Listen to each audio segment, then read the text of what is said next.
6वीला पोरग शाळेत गेलं, वर्ष संपलं, 7वीला जाणार. आईनं सांगितलं बाळा 7व्या वर्गात तुला शिकता येणार नाही. का ग आई? तुला शिकण्यासाठी माझ्याकडे पैसे नाहीत. वही पुस्तक पेन चालू शकत नाही.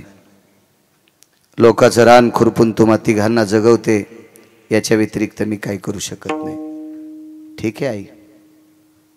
सगळी लेकरं शाळेत चालली. वट्यावर बसलेलं होतं.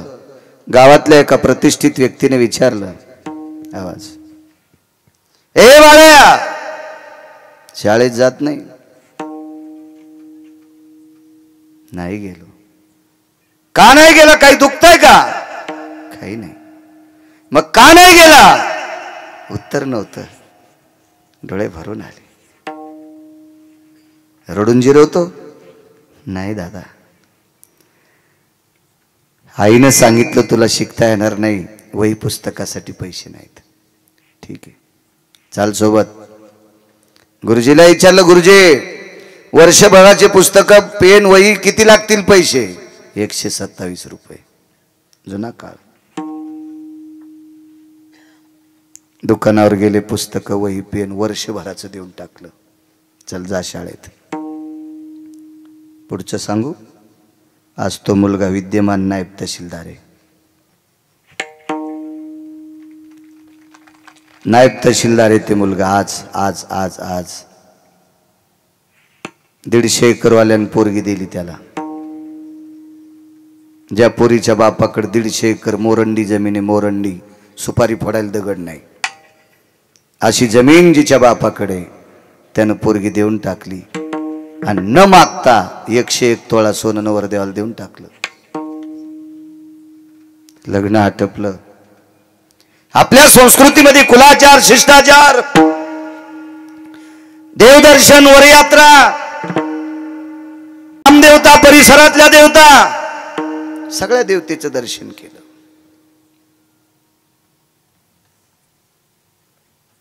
एके दिवशी गालाला हात लावला. पत्नीने विचारलं, मालक आपण खिन्न का? डोळे भरून आले. प्रिय, एका देवाचं दर्शन राहिले. कोण देव? आपण तालुक्याच्या ठिकाणी राहतो. माझं गाव लहानसं खेड आहे, जन्मभूमी. त्या गावात एक देव आहे. तिनं सांगितलं, तुम्ही ज्या गावात राहता त्या गावातल्या मारुतीरायाचं दर्शन, गणपती बाप्पांचं दर्शन, शिवजींचं दर्शन, जगदंबेचं दर्शन, तुमच्या शेतात एक देव आहे त्या देवाचंही दर्शन घेतलं. अजून कोण देव आहे? अगं एक चालता बोलता देव आहे, त्या देवाचं दर्शन विसरलंय. चला जाऊ. निघता निघता पत्नीला विचारलं, तुझ्या बाबाला न मागता मला काय दिले तुझ्या बाबानं? 101 तोळा सोनं दिले. एक बोलू का तुला? माझ्यावर जर तुझा अतूट प्रेम असेल तर माझी इच्छा आहे 101 तोळा सोनं माझ्या देवाच्या पायावर टाकायचे.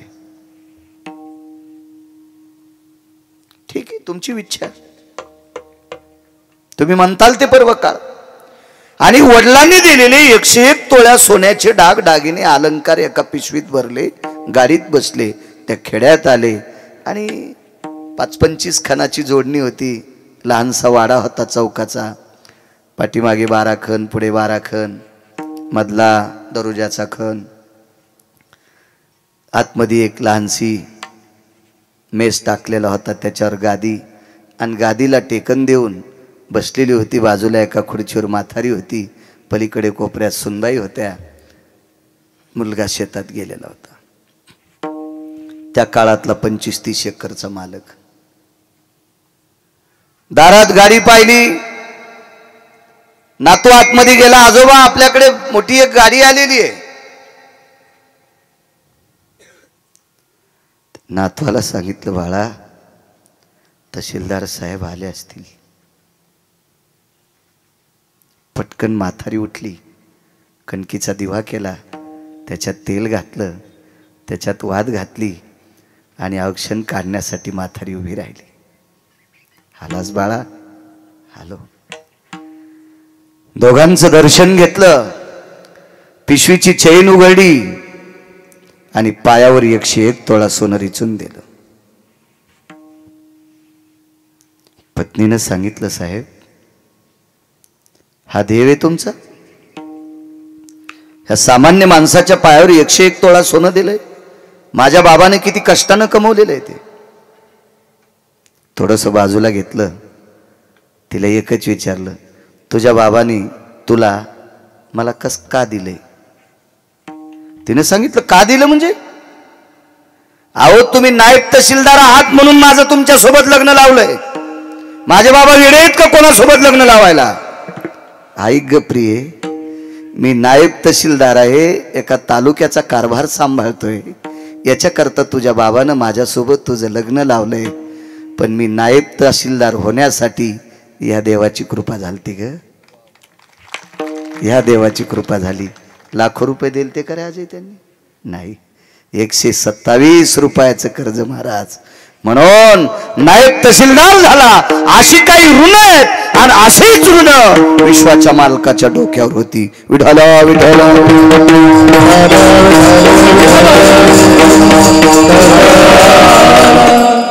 तुम्ही राजकारणी माणसं पाहत असताना, पंचायत समितीचा सदस्य, जिल्हा परिषदचा सदस्य, आमदार, खासदार, मंत्री, हे यायच्या मनान मोठे होते का?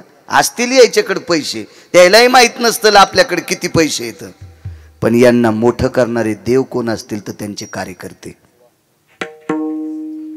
कार्यकर्ते जर बाजूला सगळे सोडून गेले ना, तर कळपातून चुकलेल्या हरणासारखं होईन त्या पुढाऱ्याला.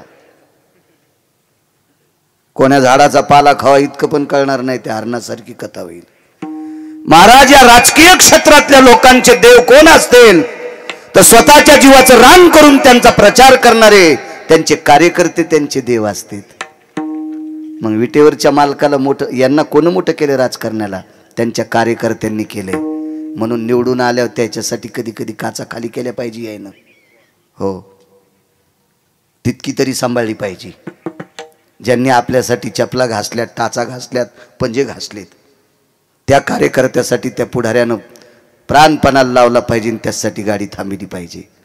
कारण या कार्यकर्त्या पुढाऱ्यांना मोठं करतात त्यांची कार्यकर्ते. यांचं कर्ज आहे. देवाला कोणी मोठं केलंय? संतांनी.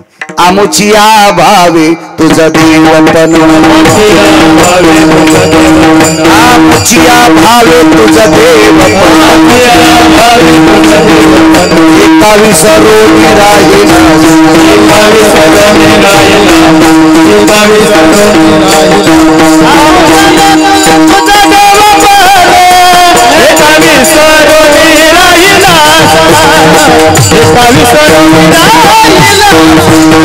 आमुचिया भावे तुझं देवतन, एका विसरून राहिला,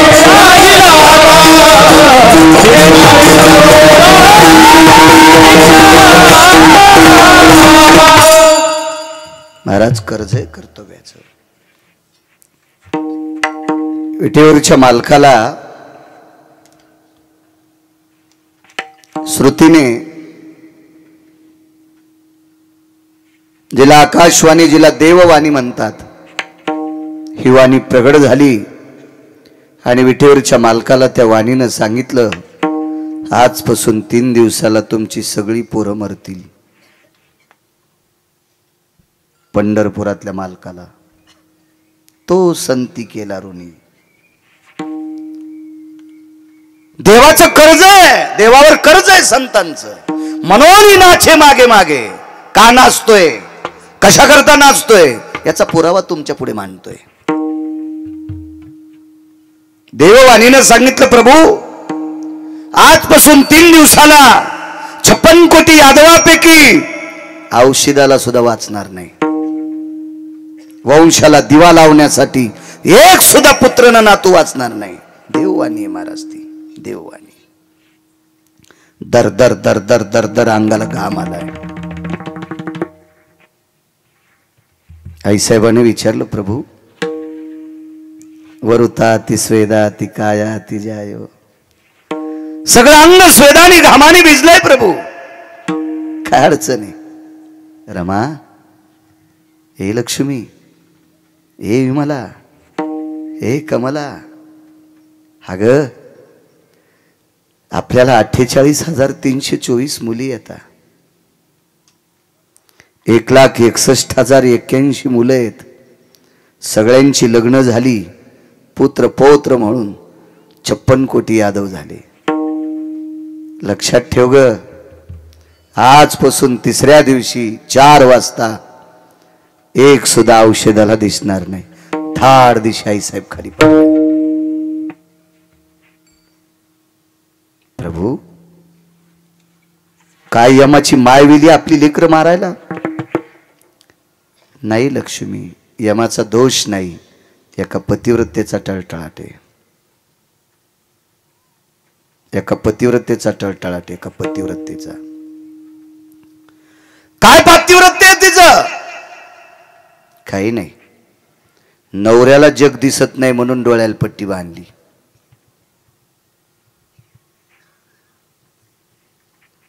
नवरा बिना भाकरीचाच ऑफिसला पाठीला आणि ही महादेवाला पाणी घालायली अशी नव्हती. वडापाव खाऊ लागलं. म्हणलं काय? काय नाही, ती सकाळीच पूजेला गेलती, मग स्वयंपाक कोणीच केला नाही. मग मुल्या कुठला? नालाय का, लाज वाटायला पाहिजे तुला सांगायला. भंगिरी आहे अशी कुठे पतिव्रत असते होय? नवरा उपाशीच पाठीला आणि ही पांडुरंगाला मंजुळा वाहली आणि महादेवाला बेल वाहली. लेकरा इतकी नवऱ्याची सेवा करते, तिची देवावरी सत्ता. एकाही देवाच्या पाया पडू नकोस. पण कपाळाच्या मालकाला लेकरा इतका जीव लाव, देव तू म्हणशील ती ऐकल. तू का म्हणे पतिव्रता आणि तिची देवावरी सत्ता. नैवम गिरगावकर लिखितम. मी लिहिलंय काय वाक्य? नवऱ्याला नीट बोलत नाही, महाराजाला काजू टाकून दूध पाजिती. तू ह्या काजू टाकून पेलेल्या दुधानं महाराजाचं पोट फुटन पोट. नवऱ्याच्या पाया पडत नाही, महाराजाच्या पाया पडते. धोत्रा सगळं जळण तुया पापान. महाराज जळाल्यावर धोत्र जळायला किती किस्तू लागत असतो? नाही माझ्या माईनो, शब्द तुम्हाला कठीण वाटत असतील. नाही, तुम्हाला आवडेल असं कीर्तन नाही. चोंबाळ्या गप्पा हानीत नाही. भलवा नका बोलू. तुम्हाला 30 गाव पठ्ठ्याला 36 गाव. एकार छोट नाही, माग लागत नाही कोणाच्या, काही गरज नाही. तुमच्यातल्या एका बाईनं देवाचं सुद्धा दर्शन घेतलं नाही. देवानं तिच्या 9 बाऱ्या दर्शन घेतलं. मर्यादा पुरुषोत्तम रामचंद्र लोपामुद्रेच्या 9 बाऱ्या पाया पडले. ती एकदाही पडली नाही, पण मालकाच्या 3दा पडत होती. इथं बसलेले ज्याचे आई वडील जिवंत आहेत त्यांना आई वडिलाचं दिवसात एकदा दर्शन घ्यायचं. एकाही भंगिऱ्या महाराजाच्या पाया पडायचं नाही. काय देईन ते तुम्हाला सोमळ्या. महाराज कल्याण करीत असतो का तुमचं? गोळ्या संपल्यात का तुमच्या? पाया पडायचं असेल तर वारकऱ्याच्या पड जा, महाराजाच्या पडू जाऊ नका. माझ्या मालकाचा संदेश आहे, मस्तक माझा पायावरी वारकरी संतांच्या. 8 दिवसापासून बॉम्बलायलो मी रोज. एका बाईनं महाराजाच्या पाया पडायला पोरग नेलं. महाराज म्हणले इतकं पाय दाबू दाबू पाया पडिल. त्याला राग आला आणि त्यानं महाराजाच्याच पायाला बोच करलं. रोगत निघलो महाराजाच्या पायातून. पण महाराज गपचिकच बसलं. 3-2,000 पुढे टेकले होते ना, त्या वजनानं ते म्हणलं सगळं मांडी गुडघ्यापासून काढ तरी काय ताण नाही. त्या 2,000मुळं त्यानं रक्त काढू दिलं. काय येडगळ होतं ते बी.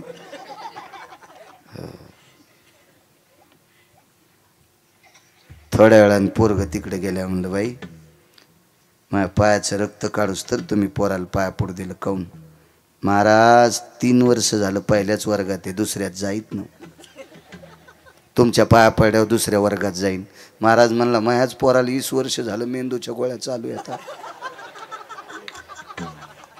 आणि महाराजाच्या पोराला जर डोक्याच्या गोळ्या चालू असतील तर तुमच्या पोराची डोके नीट करायला काय येडं हे होती का? तुमच्या गोळ्या संपल्यात. तुमची लेकरं सुज्ञ होण्यासाठी ज्ञानोबारायच्या समाधीवर डोकं ठेवा. तुमची लेकरं सुज्ञ करायची असेल तर विटेवरच्या मालकाच्या पायावर डोकं ठेवा. तुमची लेकरं बरी करायची असतील तर तुकोबारायच्या पायावर डोकं ठेवा. पैठणच्या मालकांच्या पायावर डोकं ठेवा. गंगाखेडला जनाबाईच्या तिथं डोकं ठेवा. पंढरपूरला नामदेव पायरीवर डोकं ठेवा. पलीकड चोखोबारायच्या समाधीवर डोकं ठेवा. तुमची पोरं सुधारतील. नका भंगीरेच्या पाया पुढं. विडाला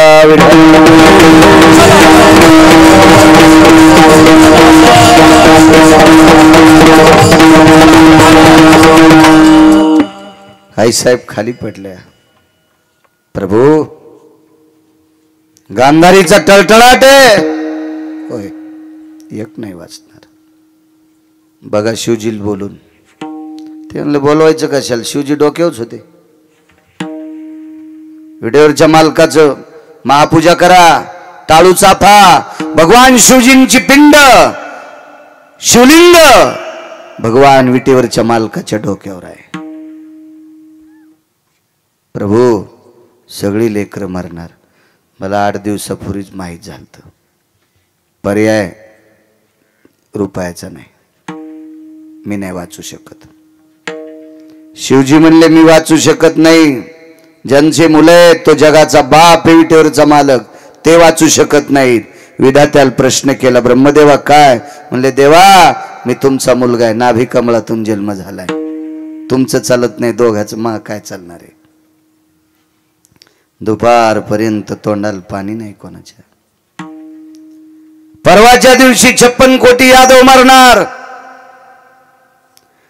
आकाश भडाग्नीच्या धुमरानं व्यापून जाणार. यदुकुळाचा संहार होणार. तेवढ्यात एक व्यक्ती दर्शनाकरता आली. सात्विक सदाचारी पुण्यशील पावन व्यक्ती. साधा अंगावर धोतर आहे, साधा अंगावर शर्ट आहे, गळ्यामध्ये माळा आहेत, डोक्याला साधं पागुट आहे, कपाळाला गोपीचंद लावलेला आहे, मुखामध्ये रामकृष्ण नामाचा ध्वनी आहे. असा एक वारकरी देवाच्या दर्शनाकरता आलाय. तो संती केला रुनिया. देवावर कर्ज आहे म्हणून देव नाचायलाय. दोन्ही बी कर्ज कोणतंय आणि नाचतोय कसा ह्या दोन्हीचा पुरावा तुम्हाला देऊन टाकतोय. दर्शन घेतलं, पाठीवर थाप टाकली, त्या वारकऱ्याला हृदयाला धरलं आणि जगाचा बाप उकसाबुकशी रडत होता. बेस नकोय, रडत होता. भावनेच्या आर्द्रतेनं, त्या प्रेमाच्या वलयाने वारकऱ्याचं अंग चिंब झालं आणि अंतःकरण शंकेच्या बोंड्या विचित होतं. विश्वाचा बाप आज खिन्न आहे, विश्वाचा बाप आज दुःखी आहे, विश्वाचा बाप आज नाराज आहे. खो भवा, आपण कशा करता दुःखी आहात? तोंडातून शब्द पडा, महाराज आजपासून 3ऱ्या दिवशी सगळीची सगळी संतती ऱ्हास होणार.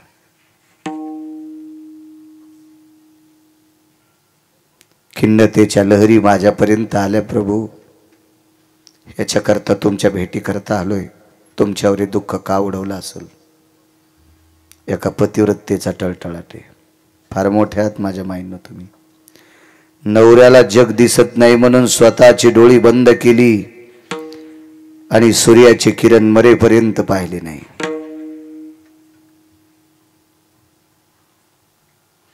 तार्किकाचा प्रश्न होता, दुर्योधनाला उघड पाहिलं त्यावेळेला कोण्या वेळेला पाहिलं? गोड आहे प्रश्न. माझ घरात दुर्योधन होता. माझ घर नाही कळणार. कोण्या घराला माझ घर म्हणते ते कळणार नाही. किमान मराठवाड्यातल्या लोकायला लाज वाटायला पाहिजे की ज्यांना माझ घर कळत नाही. या देशाची भाषा अभिजात भाषा मराठी आहे. राणीवासा कशाला म्हणतात, माझ घर कशाला म्हणतात. मराठीत ट्रिपल MA केले काय काय सुंबळे त्याला माझ घर सांगता येत नाही. याला एम पदी कोण दिली त्याला हाणायला पाहिजे, याला नाही हाणायला पाहिजे, त्याला हाणायला पाहिजे. विडाला विडा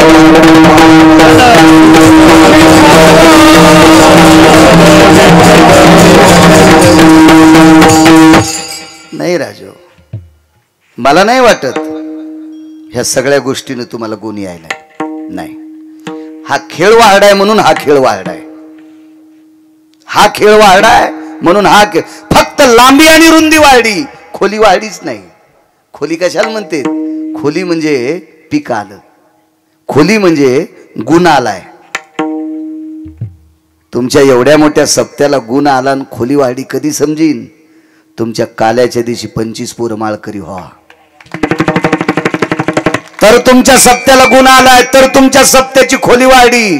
नाहीतर तुम्ही नुसते महाराज आणले, त्याला खपक्या पाकिट दिले, तुम्ही असेच.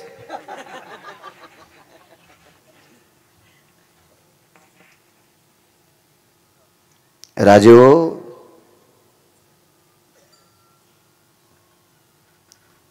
आमच्या शब्दाचा जर तुम्हाला गुण येत नसेल, महाराज मोठ्यांचं वाक्य शोकांतिक आहे, याचं पाप वाक्याला फेडावं लागते. पाकिट फुकट नसतं महाराज यांचं. तुम्हाला जर 1 आणि 4-5 पोरानं जर नाही माळी घातल्या, तर तुम्ही दिलेली दक्षिणा आमचे संसार खालून पेटी ती, खालून खालून पेटी ती. मोठ्यांचा अधिकार सांगू? ज्ञानसूर्य रंगनाथ गुरुजींचं कीर्तन चालू पंढरपूरला. गुरुजींचं कीर्तन ऐकायला खानदेश मधले सामान्य व्यक्ती ऐकायला बसले. 40 गावकडचे होते तिकडचे. नुकतंच लग्न झालं. कीर्तन ऐकलं गुरुजींचं, घरी गेले, पत्नीला प्रणाम केला. माफ कर, नाही संसार करू शकत तू सोबत. का? एका वारकऱ्याचं कीर्तन ऐकून उपरती झाली, पश्चाताप झालाय, नको संसार. वैकुंठवाशी गुरुवरे नथुराम बाबा केळकर सांगायचे आमच्या परिसरात,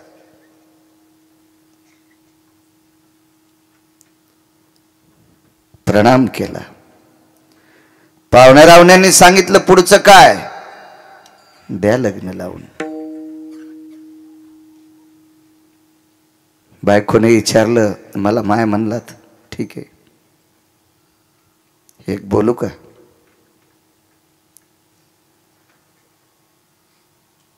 संसाराची इच्छा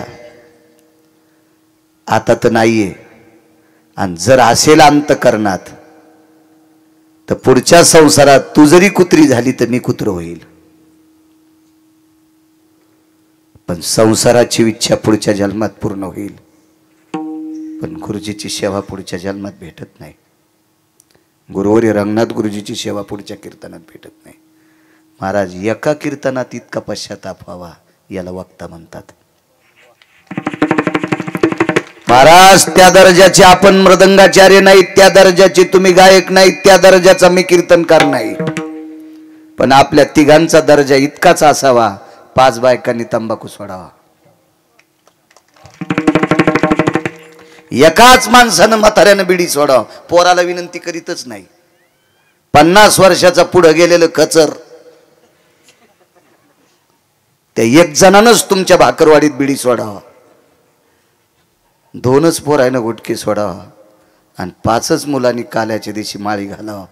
आपल्या तिघायला आशीर्वाद मिळेल. आम्हा तिघायला आहे, मृदंगाचार्य, गायक आणि आम्ही, आम्हा तिघाला आशीर्वाद भेटेल. खरा प्रयत्न मायबाप. घाला काल्याच्या दिवशी 5 तरुणाईने माळी. देखावा दाखवूच नका, लय देखावा पाहिलाय मी. 6015 गाव आजच्यानं पूर्ण होते. 6000 15 गाव महाराष्ट्रातली पाहिलेत आणि 250 पर्यंत कर्नाटक आणि तेलंगणा. गोव्यात 5 दिवस कीर्तनाला. कमी कपडेवाले पाहायला नाही गेलतो बोंबलत, तिथं कीर्तनाला गेलतो आझाद मैदानला. 5 कीर्तन आझाद मैदानला. मी रावणाला ओव्हरटेक केलेले श्रीमंत पाहिले. हे लांबी रुंदील मोजीत नाही पठ्ठ्या. विडाला विडाला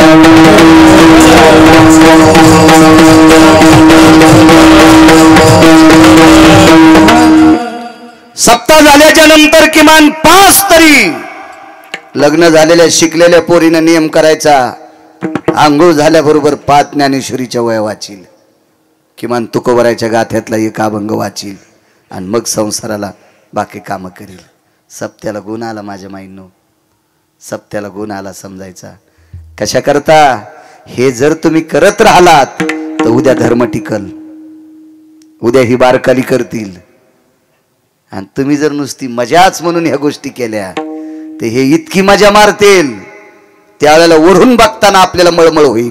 विठाला विठाला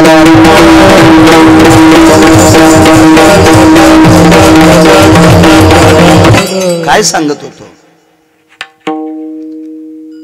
ज्यांनी गुरुजीची सेवा केली त्यांना लोटे बाबा म्हणायचे. त्यांच्याकडे लोटा असायचा, लोटे बाबा. इतका पुरुषार्थ असला पाहिजे वक्त्याचा, त्याला म्हणतात पुरुषार्थ.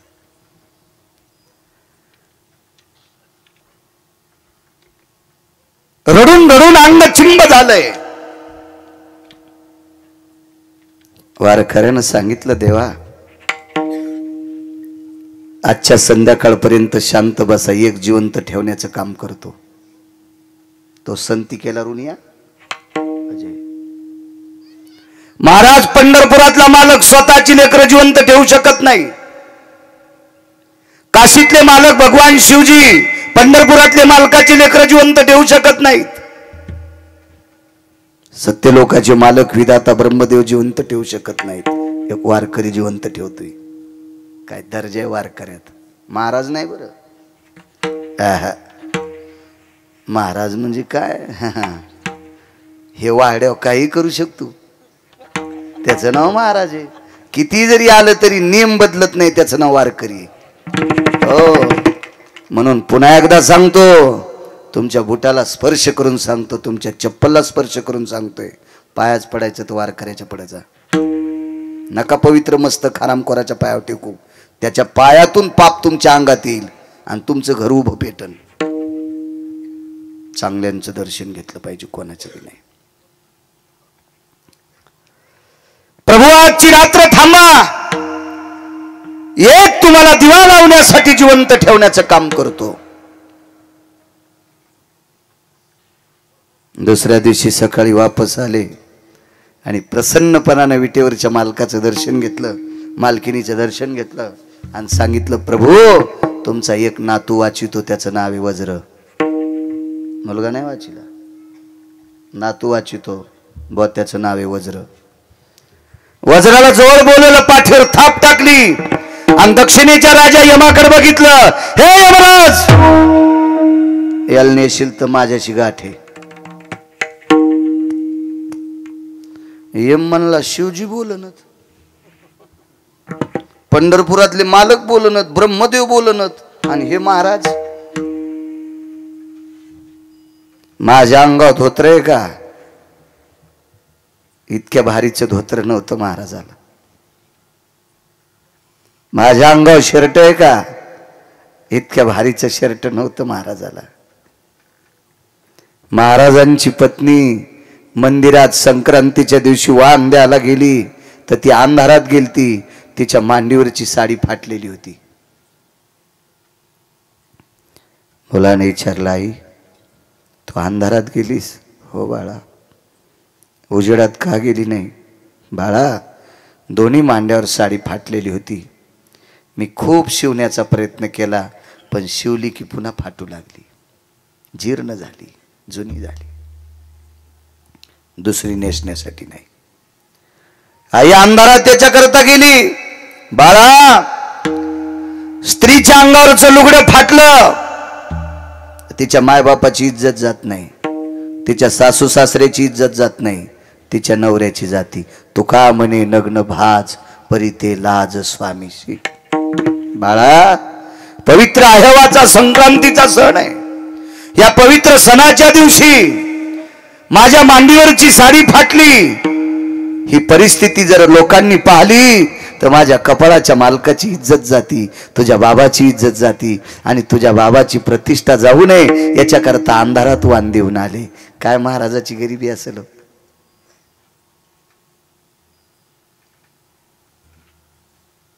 काय गरिबी असेल, काय परिस्थिती असेल त्या महाराजांची. आणि तितक्या गरिबीतला महाराज यमाला चुटकी वाजून सांगितलं, यमराज, माझ्या विटेवरच्या मालकाचा एक नातू वज्र जर मेलास तर माझ्याशी गाठ आहे. दात खाऊन वाक्य वापरलं. यमानं श्रुती नावाची पत्रकार पाठवली. पहिली जगातली पत्रकार कोण तर श्रुती. त्याच्या अगोदर कोणी पत्रकार नव्हतं. श्रुती माते जी, विश्वाच्या मालकाचा नातू वाचिणारा वारकरी त्याला भेटून या. श्रुतीनं प्रणाम केला.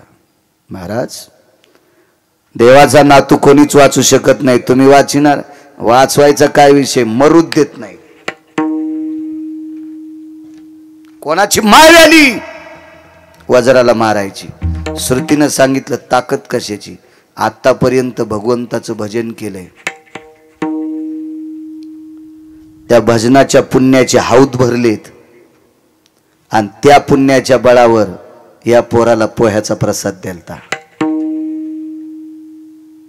त्या वारकऱ्याचं नाव होतं सुदामदेव. देवाच्या 56 कोटी यादवापैकी एकाच नातवान प्रसाद खाल्ला होता, त्याचं नाव होतं वज्र. वज्र. महाराज, देवाच्या वंशात दिवा लावायला सुद्धा एक सुद्धा माणूस शिल्लक राहत नव्हता, पण एका वारकऱ्यानं जिवंत ठेवला. हे कर्ज तो संती केला ऋणी नाचतो लागते. इतकी अंगावरची साडी फाटलेली, त्या बाईच्या दारात बांधलेल्या गाईला सोन्याची मेख ठोकलेली होती. गळ्यात साखळी सोन्याची होती. काही अंतरावर मसड होती, म्हशीला साखळी सोन्याची होती. म्हशीला डाम सोन्याचा ठोकलेला होता. म्हशीला दावणीला लाकडं सोन्याचे होते. देवाला एका बायकोने 16,108 पत्न्यापैकी देवाच्या एका बायकोने माहेरातून मणी आणला होता. तिनं माहेरातून बोटुळे आणले तर नीट बोलत नाही सासूला. शेवया एका घरी शेवया खाल्ल्यात नाही आणलं. काय सुंदर शेवया झाल्या, माझ्या आईनं केल्यात, याच्या माईला येत नाहीत बोटुळे. म्हणलं तुझ्या माईला हे लांबटीन बोटुळे येतेत, याच्या माईनं एवढा उभा बोटुळा दिलाय ना तुला, याची अक्कल आहे का तुला? तुझ्या माईनं दिलेले बोटुळे 6 घंट्यात गाव करायला जातात. याच्या माईनं अख्खं जीवन सांभाळायला तुला बोटुळा दिलाय, याची अक्कल कुठं नदील का आणतुलीस का? राग येऊ देऊ नका, मी तुम्हाला म्हणत नाही.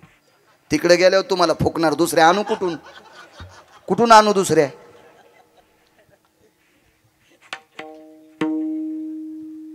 तिळभर करायचं, निळभर नाही सांगायचं. साधे बोटुळे आणले तर सासूला किंमत नाही. 26,666 तोळे 8 मासे, याचा एक भार 21 क्विंटल 78 किलो 44 तोळे, पावणे 22 क्विंटल सोनं देणारा मणी आणला. सोनं साचल्यावर ज्यानं आपलं लेकरू वाचिलंय त्याचं गाव सोन्याचं बांधलंय. याला दुसऱ्या कडव्यात नाचणं म्हणतात. म्हणून नाचे मागे मागे,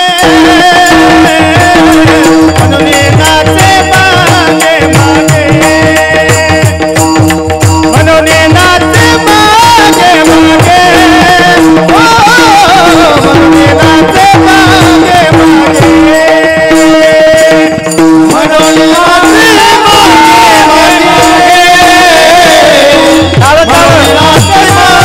मागे,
ते भक्तांकरता पागल आहे.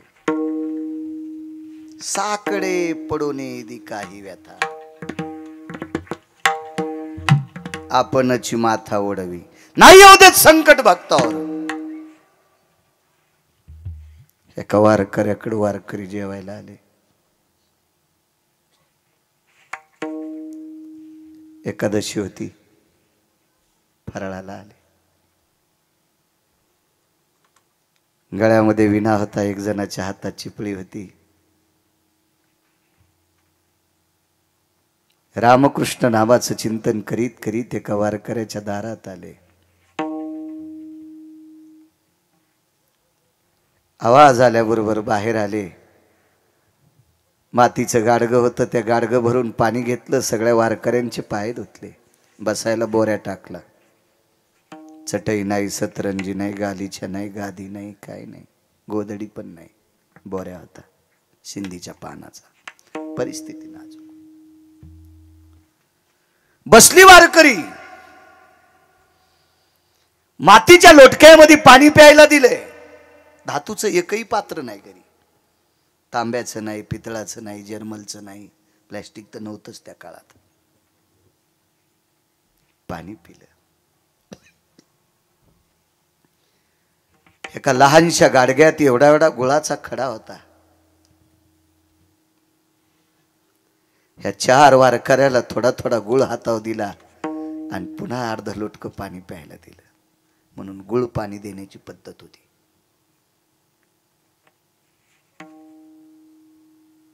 एकादशीचा जागर काही नाही फराळाला.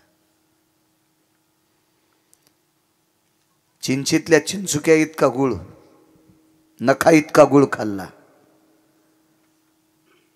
आणि बंदी रात्र एकादशीचा जागर केला. बंदी रात्र. रात्रीचा 11:30-12 वाजली आणि पाठीमागच्या झोपड्यात मालक गेले आणि पत्नीला सांगितलं, प्रिये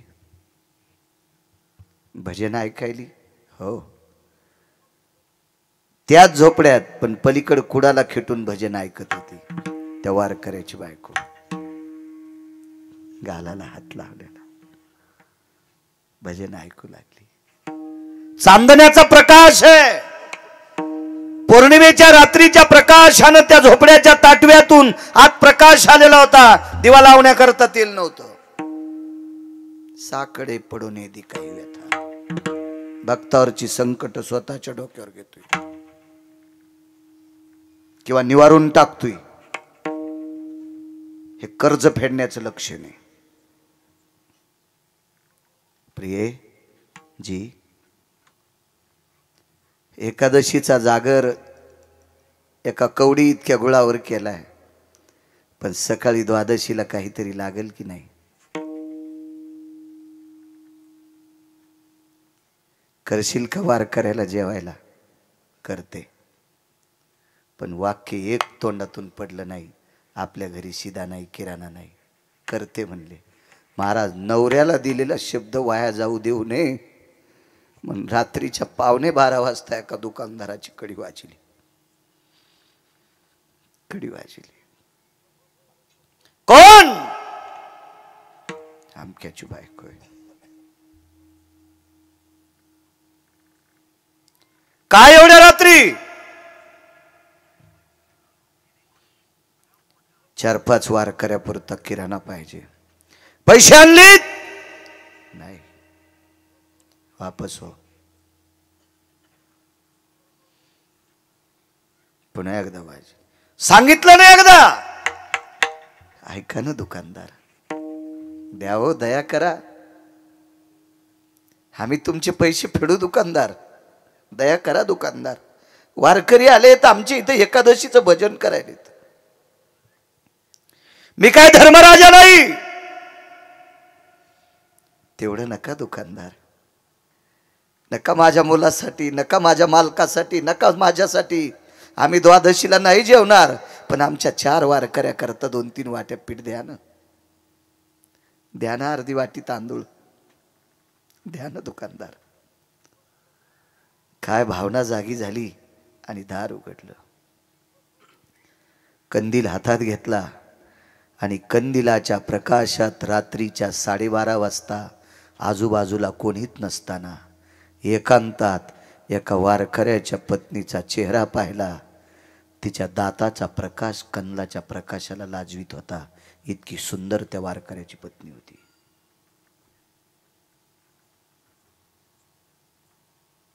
दुकानदाराच्या अंतःकरणात पाप जाग झालं. पैसे आणून देशील? कुठून येणार तुझ्याकडे पैसे? दुकानदार, पैसे जर नाही फिटले तर तुम्ही सांगताल ते काम करीन. शब्द सहज चुकीचा केला. एक म्हणायला पाहिजे होतं, सडा टाकील, सारवण करील, धोनी करील, तुमच्या रानात खुरपील, तुमचे दळणं नेशील, डाळी करील, काय तुमच्या शेतातलं घरातलं काम करील. सांगताल ते काम करीन म्हणल्याबरोबर दुकानदारानं कोड्यात पकडलं आणि एवढं मोठं गठुडं किराण्याचं देऊन टाकलं. किराण्याचं गठुडं 12:15 वाजता 12:30 वाजता उचलणार तेवढ्या अवकाशात दुकानदारानं सांगितलं, लक्षात आहे का? मी सांगितलं ते काम. काय काम करायचं? आज रात्री 1:15 वाजता 2 तासाकरता माझं काम तृप्त करण्यासाठी यायचं.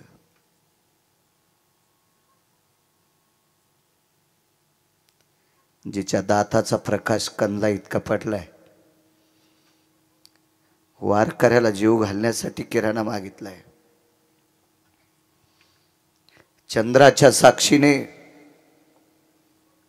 म्हणण्यापेक्षा आकाशाच्या साक्षीने, तुमच्या हातातल्या कंदिलाच्या दीपकाच्या प्रकाशाच्या साक्षीने सांगते, तुमच्या ऋणात मरणार नाही. वाटेल ते काम करून तुमचे ऋण फेडून टाकेल. नाही, देऊन टाका. निघाली वापस. 10-5 पावलं चालल्याच्या नंतर लक्षात आलं, देवा, मालकाला शब्द दिलाय सकाळच्या वारकऱ्यांना जेवायला घालीन. वारकऱ्याला जेवू घालते देवा, पण उभ्या आयुष्यात परपुरुषाला, बापानं ज्याच्यासोबत लग्न लावून दिले त्याला पती मानते, जगातल्या प्रत्येक पुरुषाला भाऊ आणि बाप मानते. याच्यासोबत संसार कसा करू 2 तास?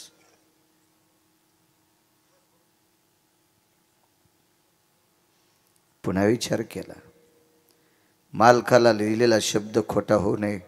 देवा, इतक्या पवित्र वारकऱ्याची सेवा अविरत केली, तरी पण मागच्या जन्मातलं जर काही पापाचं गठोडा असेल आणि शरीर बाटवायचं असेल तर तू ठरव. 1:15 वाजता 2 तासाकरता तुमचं दास्यत्व स्वीकारायला येते. द्या किराणा. घेतला. घरी नेऊन किराणा टेकला. हातातल्या बांगड्याचा आवाज आलता. भजन चालू असताना 1:15 वाजता मालक पलीकडे गेले. पाहिलं तर आपली पत्नी उकसाबुकशी रडत होती. डोक्यावरच्या पदराचा कोपरा तोंडात घातला. आपल्या रडण्याचा आवाज भजन करणाऱ्या वारकऱ्यांना जाऊ नये, पण उकसाबुकशी उदका दाटत येत होता आणि पदराचा कोपरा तोंडात दाबून रडत होती. नवऱ्याने विचारलं, प्रिय, दुःख कसले? वारकऱ्यापुरता किराणा देऊन टाकला. त्या दुकानदाराचं नाव होतं तुलसीदास नावाचा दुकानदार.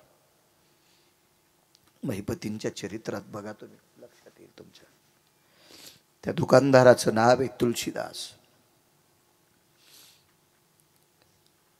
तुलसीदास दुकानदाराने आपल्याला किराणा दिला. हो. काम करून पैसे फेडू नाही. कसा दिलाय?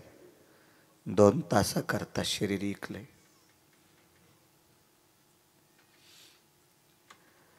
एखाद्या अलगद झाडाचं फळ खाली पडावा असं आल्हादी आल्हादी बसत बसत बसत खाली पती बसले. पत्तीच्या सानिध्यात डोळ्यातून पाणी कसं आणावं सहज शब्द पडला. प्रिय, अविरत या मालकाचं भजन केलं रामप्रभूचं. त्या वारकऱ्यानं जीवनभर रामप्रभूचं भजन केलं.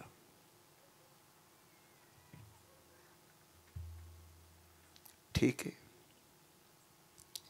इतकं चांगलं वागून जर आपल्यावर ही वेळ आली असेल तर मागचं कर्मातलं गाठोडं असेल.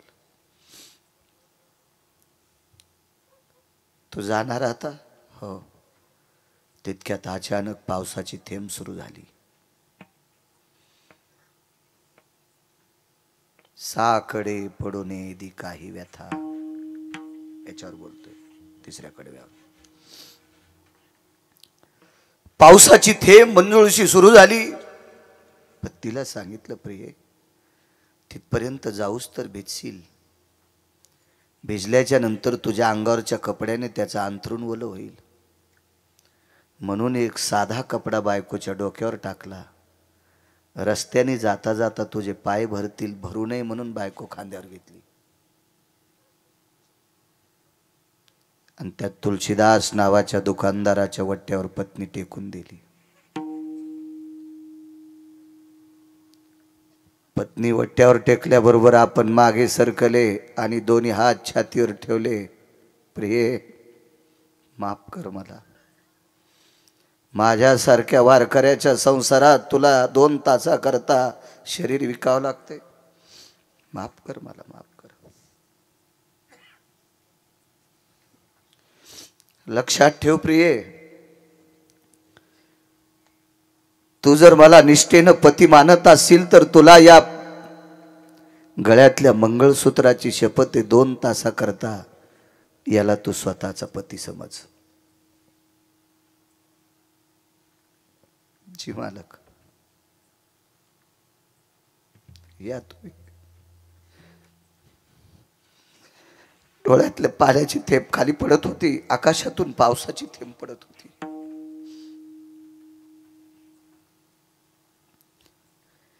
धरणी माता थरथर कापत होती. आकाशातल्या पर्जन्याच्या गारा झेलण्याची जिच्या ताकद आहे, तिला एका वारकऱ्याची दुःख अश्रू झेलण्याची ताकद नव्हती. आणि या धरणी मातेने विटीवरच्या मालकाला जाग केलं. देवा काय जाणो देवा होशील निजला. ह्या वारकऱ्याचं प्रारब्ध लिहित असताना तुला झोप लागली का देवा? तुला करुणेचा सागर कोण म्हणील? तुला वात्सल्य सिंधू कोण म्हणील देवा? त्या वारकऱ्याचं नाव होतं संत कबीर. संत कबीर रामनामाचं भजन केलं. भजन करता करता पोटाची खळगी भरण्यासाठी कपडा इनला. कबीराचे मागी शेला विनू लागे. एक शपक पुरावा गाथ्यातला नाही. ठाई ठाई सेल्यावरती दिशे राम नाम ग. ठाई ठाई सेल्यावरती दिशे राम नाम ग. दिशे राम नाम ग. दिशे राम नाम ग. कपडा विणल्यावर त्या कपड्याचा धागा राम राम म्हणत होता. ती संत होती, संत कबीर. सगळ्या जातीत संत जन्माला आले. कबीर मोमीन लतीफा मुसलमान सेना नावी जान विष्णुदास. संताला जात नाही. संत जातीसाठी जगत नसतो, संत विश्वासाठी जगत असतो. जगाच्या कल्याणा संताच्या विभूती. देह कष्ट भीती परोपकारे. जात नाही. याता याती धर्म नाही विष्णुदासा. निर्णय तो ऐसा वेद शास्त्री. भजन करण्यासाठी जात नाही. ब्राह्मण क्षत्रिय वैश्य शूद्र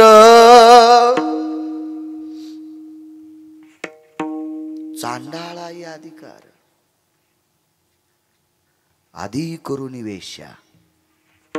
वेश्येला सुद्धा भजन करायचा अधिकार आहे. एक सांगू तुम्हाला, या देशातला तृतीयपंथी टोल नाक्यावर टाळ्या वाजविणारा सुद्धा विमानात बसून वरी गेलाय. त्या लागी विमान पाठविले,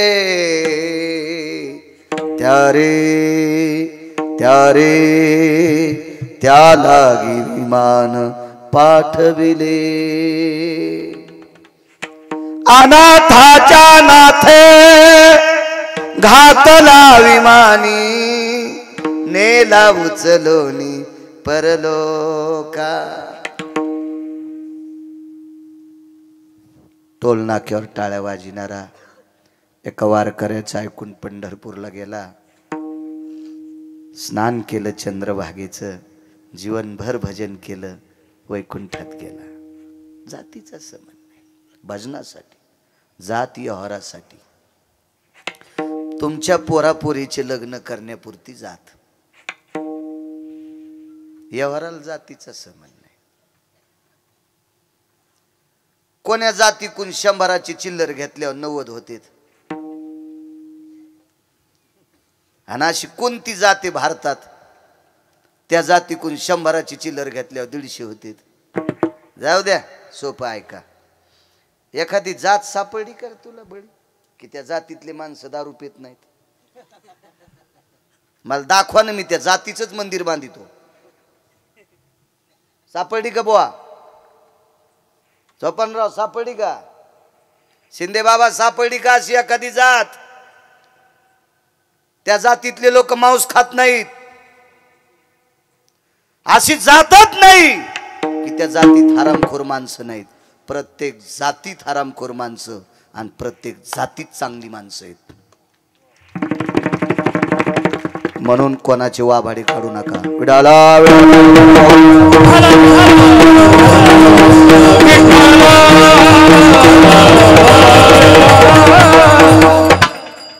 घराचा अर्धा रस्ता पार केला.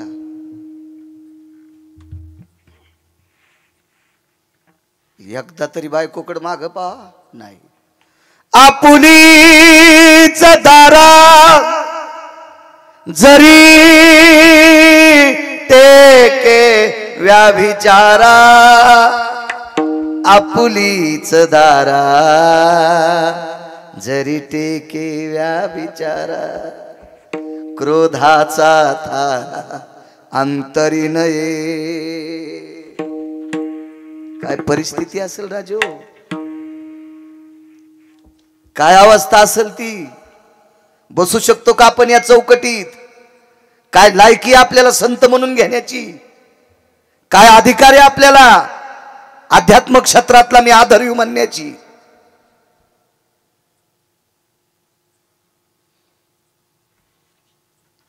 टरबुजा आणि गाल केलेस तूप खाऊ खाऊ सुंबळे. समाजासाठी तू हा उपयोग काय? हाऊत भरून टाकला, पुण्याचा नाही पैशाचा. त्या पैशाचे इच्छू होते, इच्छू. तू जर धर्मासाठी काम चांगलं करीत नसशील तर इच्छू होतील, इच्छू.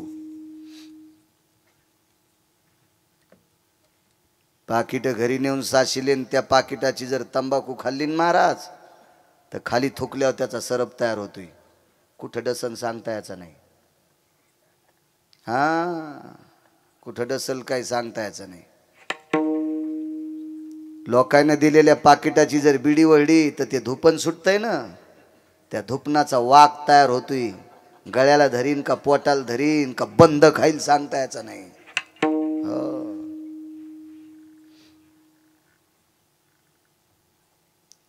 लोकांना दिलेली भजनाची पाकिट, कीर्तनाची पाकिट, पकवादाची पाकिट नेऊन जर गुटखा खाल्ला आणि थोकला ना, खपक्या आजगर तयार होते. खपक्या खातच नाही, पोट आवळून मारित सुंबळ्या. आणि अशा नालायकाला पाकिट देणाऱ्याला सुद्धा ते आजगर हानीत आहे. तुम्हाला वाटलं का याच्यावर घेतलं की तुमची खसखस पिकती? अर्धे पापी तुम्ही आहेत, तुमच्यातले 2% इतके हरामखोर आहेत. त्यानं नालायकाला बोकांडीवर घेतलंय. विठाला विठाला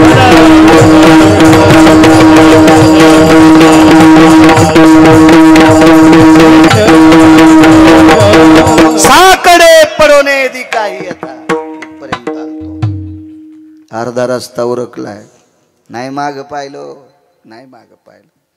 टाळाचा आवाज कानावर आला. भजनात बसले. भजन चालू असताना मुखारविंदातून एक अचानक शब्द पडला, देवा सांभाळ रे माझ्या आबरूला, सांभाळ रे देवा माझ्या इज्जतीला. हे देवा चंद्र सूर्य तोपर्यंत मला पुरुषार्थहीन म्हणते रे. 1:15 वाजता कडी वाजली. दुकानदाराने कडी उघडून आतमध्ये त्या वारकऱ्याची पत्नी घेतली, कडी लावून टाकली, कंदील खुंटीला अडकिला. ती बाई पलंगावर बसली. साकडे पडोने ती काय व्यथा, काय घोडे माझा मालक. महाराज मुसमुसलेल्या शिळीच्या बोकडासारखा हरामखोर तुळशीदास दुकानदार. बोकड कळाला ना तुम्हाला? बोकड्याला बहीण कळत नाही, बोकड्याला त्याची आई कळत नाही. कितव्या दिवशी? कितव्या दिवशी? तिसऱ्या दिवशी. तिसऱ्या दिवशी 3 दिवसाच्या बोकडाला त्याच्या सोबत जन्माला आलेली त्याची पाठ, ती बहीण, ती कळत नाही. सगळ्यात हरामखोर जर कामानं विषयासक्त झालेला प्राणी जगात कोण असेल तर त्याला बोकड म्हणतात. आणि या बोकडाच्या बरोबरीचा तुळशीदास नावाचा दुकानदार, त्या बोकडा इतका हरामखोर. काय भाव बदलला विटेवरच्या मालकाने. लागलीच त्याने विचारलं, रस्त्याने चिखले पाल माती का नाही लागली? 10 मिनिटं निघून गेलते, चांदणी ढळली होती. दुकानदार 2 तासाकरता तुमची सहचरणी आहे. 10 मिनिटं निघून गेले. 3 वाजता सुट्टी द्या, आंघोळ करून वारकऱ्याला स्वयंपाक करायचा आहे. सांग पायाला माती का नाही? ऐकताल? तुमचं अंथरूण भरू नये याच्याकरता माझ्या नवऱ्याने इथपर्यंत तुमच्या वट्ट्यावर खांद्यावर आणून टेकलंय. कंदिलाचा काच नाही फुटला, अंतःकरणातला रावण फुटला. आणि अंतःकरणातला रावण फुटला आणि बोकड्यापेक्षा मस्ताड्याला तुळशीदास नावाचा दुकानदार इतका साधू झाला आणि कबीराच्या पत्नीच्या पायावर डोकं ठेवलं. बहीणबाई, हे बहीणबाई, हे बहीणबाई, मला माफ कर ग, मला माफ कर. महाराज बोकड्या इतका मस्तड्याला दुकानदार, याच्या अंतःकरणातल्या भावना कोण बदलल्या? पंढरपुरातल्या मालकानं बदलल्या. म्हणून तिसऱ्या कडव्या साकडे पडोने दिखाई व्यथा, साकडे पडोने दिखाई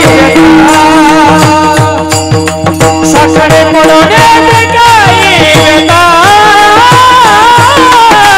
साकडे पडोने दिखाई व्यथा, साकडे पडोने दिखाई व्यथा, साकडे पडोने दिखाई व्यथा, साकडे पडोने दिखाई व्यथा, साकडे पडोने दिखाई व्यथा, साकडे पडोने दिखाई व्यथा, ओ साकडे पडोने दिखाई व्यथा, साकडे पडोने दिखाई व्यथा, साकडे पडोने दिखाई व्यथा, साकडे पडोने दिखाई व्यथा, साकडे पडोने दिखाई व्यथा,